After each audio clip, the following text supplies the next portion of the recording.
Почитувани гледачи, добро дојдовте на порталот Работник. Денеска со нас е председателот на Синдикатот за транспорт и врски господин Зоран Дионисиев. Добро дојдовте. Добро најдов. Како сте? Добро, да речеме добро. Супер. Одлично. Господине Дионисиев, вие бевте синдикален представник на Синдикатот за транспорт и врски во Македонски железници Транспорт. Колку време имате таму работено и поради што беше отказот? Па во Македонски железници, односно во Македонски железници не транспорт, значи од 89 година, сум 1989 година до 2015. Во синдикатот во Македонски железници Транспорт, ко председател на синдикалната организација на железничарите, бев назначен 2010 година до 2015. Во тоа време ние ко синдикат бевме најголем синдикат во Македонски железници Транспорт и јас мислам дека на завидно ниво ги застапувавме работничките права. Меѓутоа, синдикатот не секогаш е социјален партнер како што треба социјален партнер на работодавачот. Во 2014 година се случи да во еден ден добијат 9 работници, 9 синдикални представници, што беа значи представници од синдикатот, решенија за прераспоредување од своите работни места. Се тоа беше во насока на угушување на синдикалното движење, бидејќи ние ко синдикат реагиравме на сите одлуки што беа спротивно на работничките интереси. Да. После таа реакција, со тие 9 решенија што ги добија синдикалните представници, јас добив отказ ко председател на синдикатот. И нормално ја оптуживме одлуката за отказ на суд. Ја после првото рочиште фактички судот увиде дека сме во право ко дека сум во право ко синдикалец. Уште на првото рочиште донесе одлука како незаконито решение ја поништи одлуката за отказ. А поради која причина беше самиот отказ? Причината беше баш што спомнав претходно, поради донесените 9 решенија за прерасподелба на синдикалните представници што беа наименувани од синдикатот во рамките на Македонски железници Транспорт. И нормално јас како председател изреагирав како што изреагирав. И поради тоа вие добивте поради тоа на работодавачот тоа не му се допаѓаше најверојатно, Так. мене директен отказ ми дадедат. Така. Како го оценувате вие почитувањето на работничките права во денешно време во вашиот синдикат? Па вака, во Синдикатот за транспорт и врски, Синдикатот за транспорт и врски го сочинуваат повеќе синдикални организации, почнувајќи од Железница, Македонија, Пат, градски, јавното предпријатие, градски превоз, ТАФ, аеродроми, имаме и од приватниот сектор, односно Исток, Сдруженијето Исток е кај нас исто член, и други некои синдикални организации. И во тој поглед може да кажам дека генерално сегде се кршат работничките права. Во повеќе синдикални организации имаме нарушување на работничките права, откази на синдикални представници, прераспоредување од град во град или од работно место на друго работно место. И сега во последниот, пред 10 дена, последно што се случи, што мислам тоа е веќе крајот, напад на раководно лице врз наш представник од синдикатот во јавното предпријатие Градски сообраќај Скопје. За каков напад станува збор? За физички напад, што е аргументирано, значи и од надлежните институции, од полицијата, брза помош е дојдено, човекот е однесен во болница, се е преземено, регистрирано и очекувате да се реагира? Значи да, тука не само очекуваме да се реагира и ние ко синдикат реагиравме, значи и тоа е нападот се случи во присуство на други раководни лица во тоа предпријатие. Значи тоа е на работното место? На работното место, во работно време, да. ради тие синдикални работи што се преземени од нашите членови, на некого не му одговарало и се случи тоа што се случи. И тоа сакам да кажам дека тоа е кулминацијата на целата онаа работа што се случуваше уназад. Значи, во мојот синдикат, во Водовод, кај што сум уште председател, од 9 луѓе што се во извршниот одбор, петорица веќе има добиен отказ. Так. Најголемата...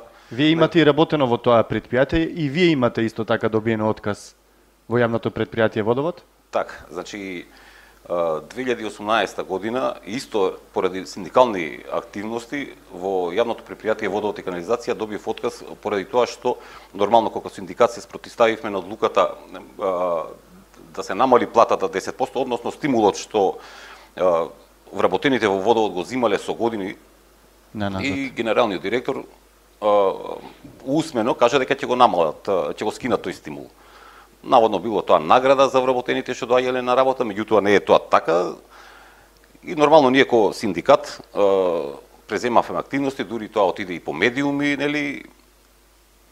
За 3 дена од која преземавме таа активност, за 3 дена јас таму добив отказ како председател на синдикална организација. А најчесто во решението за отказ, која е она формална причина? Доцнење на работа, неодење на работа, отсуство или како? Значи, секој работодавачот избира решение за отказ што не се поврзува со синдикалната активност. Зашто во Законот за работни односи пропишано како е заштитен синдикалниот представник. Меѓутоа, работодавачот секогаш бара некоја друга значи насока да му се даде на синдикалниот представник отказ, за да може на суд, нели, да помине или да... Значи однапред испланирано. Како да се испланирано, да. Секој што го прави работодавачот. Така. Во вашиот синдикат исто така членуваат и такси превозници. Како тие се справуваат еве сега со актуелните мерки кои што треба се превземат во врска со кризата со корона? Значи, во Синдикатот за транспорт и врски членуваат 9 здруженија, околу 1000 такси превозници се. Значи, тоа е една добра бројка, солидна бројка. И со самото појавување на пандемијата или на корона-19, они се судија со најголемите проблеми, можам да кажам, нели се и со... Има различни, меѓутоа и таксистите беа најпогодени од оваа пандемија. Да. Првиот и вториот пакет владата што ги донесе, значи беа предвидени средства нели за помош на компаниите кои што на ТП, на трговци поединци и се тоа. Меѓутоа, дали случајно или не случајно, такси превозниците беа изоставени и во првиот и во вториот пакет. Ние како синдикат, значи јас како председател во соработка со председателот на синдикалната организација на такси превозниците, изреагиравме до владата веднаш и првиот и вториот пат. Значи лично бевме таму и бевме на еден состанок со представници на владата и можам да кажам дека после тие состаноци, значи за првиот пакет и за вториот пакет веднаш се реагираше од страната на владата и им беа овозможени средствата да ги искористат од страна на владата што беа доделени за другите компании и да можат и они да ги искористат, така да користат. Да. Така, значи сте постигнале еден добар резултат. Јас мислам како синдикат тука многу помогнавме, бидејќи нормално ако не реагираш слабо те ценат, слабо те почитуваат. Да. Така. Вие што мислите дека според вас треба да се направи за синдикалниот лидер, синдикалниот представник да може да биде заштитен? Па во сегашниот закон за работни односи точно е наведена заштитата на синдикалниот представник. Меѓутоа, во законот за работни односи многу е, по мене лично, значи по мене лично треба да се изрегулира точно отказот, збориме за отказ за синдикалниот представник. Значи треба да се изрегулираат работите. По која основа може да биде отпуштен од работа? Кажав претходно дека секој работодавачот нели бара решение да не биде отказот ради синдикални работи, да биде ради некоја друга работа, дали деловни или неделовни причини, сето тоа. И затоа мој став е точно во новиот закон што е сега во фаза на изработка, нели, да се дефинира отказот на синдикалниот представник. А тоа е многу лесно.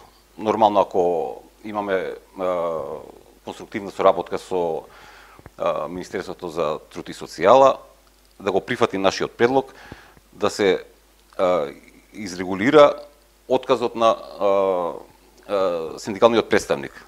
Значи конкретно точно да пишува Конкретно точно. во кои услови, поради што? Да, ради другите причини да се тргнат Сосема на страна, за да не може работодавачот да ги бара секогаш оние други тоа што се случуваше работи. претходно, така. Како што го покажува тоа вашата историја и действувањето во минатото. Господине Зоран, ви благодарам за одвоеното време. Фала ви за тоа што бевте дел од ова интервју и се надеваме за ваш успех во сите наредни активности и наше наредно интервју и гледање. Благодарам и на вас, до сите ваши гледачи и јас се надевам дека понатаму ќе имаме уште поконкретна соработка, подолго трајна. Фала ви. Благодарам. Благодарам вас. Почитувани гледачи, благодариме и на вас за одвоеното време. До наредното наше интервју и гледање, бидете во добро здравје, имајте убав ден.